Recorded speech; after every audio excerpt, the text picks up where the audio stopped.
Masyarakat Jawa harus tetap mengenal sastra Jawa, mengenal bahasa Jawa. Jangan sampai hilang. Ini nih mesti bro. Saya tidak mulu-mulu. Jangan hilang.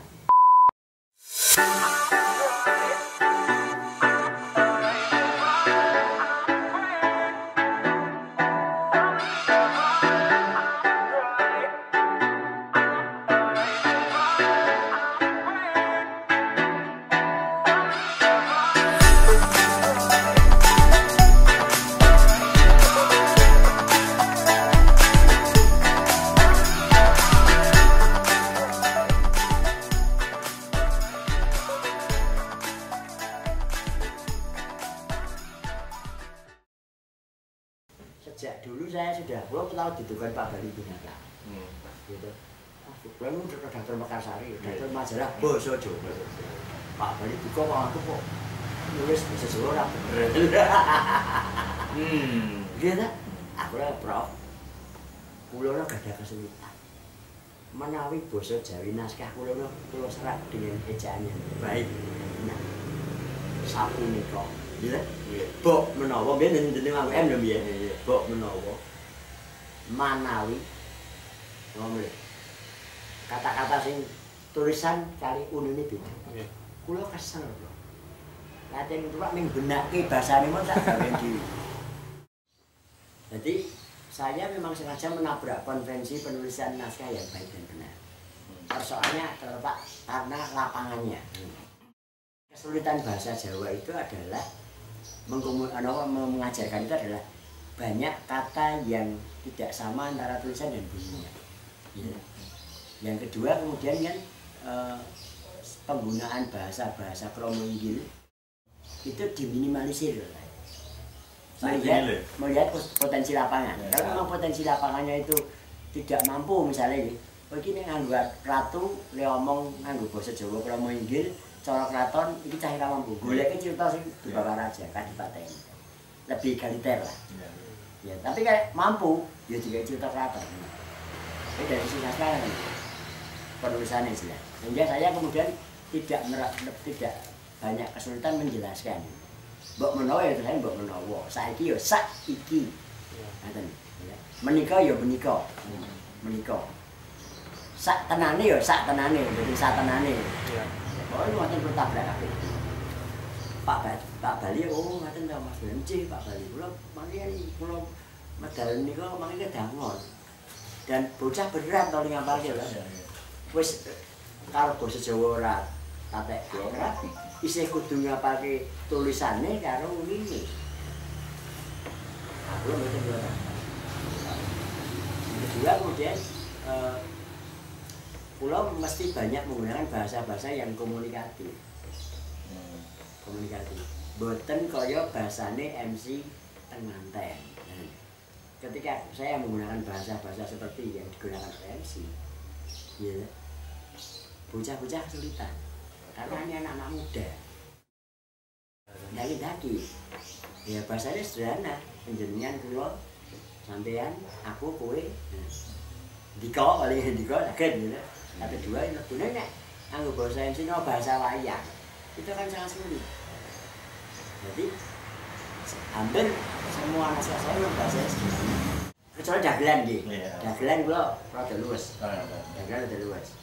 Nek kedua prinsipnya kan bahasa Jawa itu akan lebih mudah dipahami ketika kemudian sebenarnya dominasinya ke ngoko. Iya, minimal di kromo madya. Ini lebih gampang diserap. Nek bahasa Indonesia ini udah jelas. Sehingga anak-anak pemain utama ya tetap menggunakan bahasa Jawa ya. Yang klasifikasinya sederhana nih tetap bener gitu nih, betul kecampuran. Ya muni penting itu biar nanti udah. Biasanya kepentinganmu apa? Terus juga apa yang apa? Berarti nama apa? Kalau saya, memang bahasa itu berubah dan bahasa itu harus berubah. Sesuai dengan zamannya. Ketika kemudian kepentinganmu apa itu sudah diucapkan oleh banyak orang Jawa, ya itu menjadi kosakata Jawa. Nah, menjadikan menerima betul nih kayak di dalam naskah-naskah Pak. Kalau kita menerima. Cuman saat ini guna Korea ya. Kepentingan apa? Nek nggo pentas hiburan silakan. Aku itu terlalu kok silakan untuk cerita hiburan. Nek di festival aja. Ya. Nah, yang nilai. Kebanyakan cerita pulau kok babat. Cuman tidak pada orientasinya pada cerita, tapi pada nilai yang ada di situ. Nilai yang di situ. Jadi lakon niki biasanya ngomong apa? Misalnya lakon Genarok, misalnya. Oh, Genarok. Genarok kuwi mbiyen bajingan rampok dadi ratu. Kita terus dipateni anu Sepati. Mereka dia mbiyen mateni itu betul nggak? Balas dendam saling bunuh ini menjadi tema sentralnya. Aja nanti ngono. Itu satu. Yang kedua juga cerita-cerita kadang-kadang juga butuh cerita-cerita tentang sejarah. Lalu bumi. Kayak mbiyen ada yang nawawi Prahara Majapahit. Gitu. Ini kan ajarnya ada cerita nek kekuasaan itu selalu menggalakkan segala cara. Gitu kan. Dan itu dijelaskan ketika kita bedah naskah. Sehingga mau tidak mau calon pemain itu paham tentang tema ini. Gitu. Kekuasaan ini cenderung korup misalnya, kekuasaan ini cenderung ini. Mereka paham. Minimal nilai itu sudah diketahui dulu. Tidak harus dipanggung. Sejak awal sudah kita berikan. Wong mateni wong kuwi nganggo alasan kok salah. Itu dalam kalimat gitu. Ini misi itu misalnya. Dengan di panggungan minimal pemainnya lebih paham apa sejak awal pemainnya gitu. Bagaimana kemudian tugas pemain itu menyampaikan kepada penonton supaya penonton juga paham. Acara ini main sing apik lho. Le omong cetok, artikulasi diksi cetok gitu. Aktingnya apik, posisi dialognya pas. Nek kowe omong bangane wae wong mateni wonge nganggo landasan wae tetep kleru. Ora ning nglanggar peraturan ya gerak kamanusiaan disi kersane Gusti Allah nggasar. Pada kalimat itu dia posisinya di mana? Harus posisi di depan dan paling penting gitu. Harapannya ke sana. Dan dengan mempelajari cerita kedokteran itu juga mau saya anak-anak mulai mengenal bahasa Jawa kembali, bahasa ibunya. Kulo tahun 70. Aku jane orang duwe sedulur 25. Ragat sekolah ra kuat gitu. Angin metu to, SMA kelas 1 kok itu. Di bulan juga jane ning lulusan SMP. Waktu ketoprak tahun 80 bali teng Jogja dijak Romo Handung. Ketoprak teng pundi wiwitane? Wong kula biyen ketoprak pundi-pundi Mas. Wis siswa budaya pindah tekan sasi mau pindah. Ketoprak nek pemuda pengaran niku pindah besar budaya. Apa turen kula nggih? Apa turen? Karena napa Pak Pondul? Ming kepengin iki kula sani main anu. Yo. Ora kok ketoprak. Kula bablas niku. Melu niku. Jadi ini kepengen merupakan Ponorogo awalnya. Begitu Ponorogo pun roh kali dolan to. Anu Ngawi orang tua pindah Ngawi kan. Sebagai pemain. Gue main di bola. Tukang perang gue. Nyerat naskah ketoprak. Tahun 82. Tahun 80 kula bali Yojo di bojo. Kula ditarik Pak Andung yang KL. Ya jadi nulis lah. 80. Kula kok yuk kali Ramadan sok gawe Flamen ya kula kan ngetik. Kemudian kula ngetik, kula ngetik. Bahasa Jawa. Jawa. Yuk. Terus dhewe ditutut kula nulis naskah. Kula teng TV nek naskah pertama niku. Demang Pencor. Naskah pertama. Tahun 80. Main di TVRI, main medani. Nah, tahun 83 waktu nulis naskah terus toh. Terus nulisnya sekarang radio gue nulis. Karena kan gaji wartawan aja sih di mana? Iya. Tergantung berita itu betul. Kalau kalian banget dia kalau satu dari kalau yang ini. Nah sedino bisa nulis siji dibuat orang oke banget. Biasanya kan berita mesti satu biro pisah namanya gitu. Akan kurang. Kalau teng radio ketemu konten kulo SMP, gue gawe rasa diurus radio belum gak yang di radio. Teng radio rahasia 5 iki. Sing patokan kula adalah saya harus punya buku-buku tentang sejarah. Buku-buku tentang cerita-cerita. Buku-buku novel. Buku-buku tentang kesenian. Ale cara kula tuku ngeten piye. Itu honor sasisan juga itu tulisan itu separuh atau lebih. Separuh dulu urip. keuntungan saya waktu itu ketika masuk dia adalah kemudian saya berstatus wartawan, sekolah reporter dan wartawan. Dan beliau selalu memilih kebudayaan. Kulo terus iso kerap ketemu Romo Wijaya. Karena wawancara kan, Pak S yang minta disini. Ini mana Pak Preti Suwanto. Melu teater MH. Melu Sabta Mandala. Jadi sinau kulo otodidak.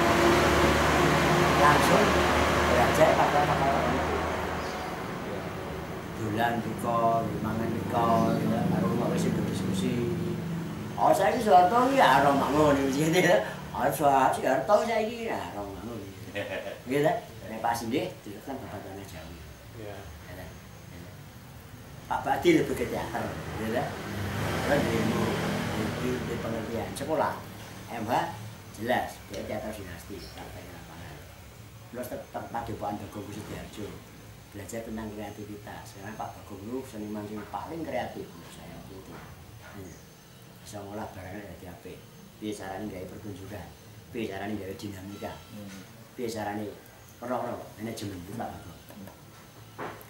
Dari pengalaman itu, buat setir Sabta Mandala tahun 93, nulis terus dulu.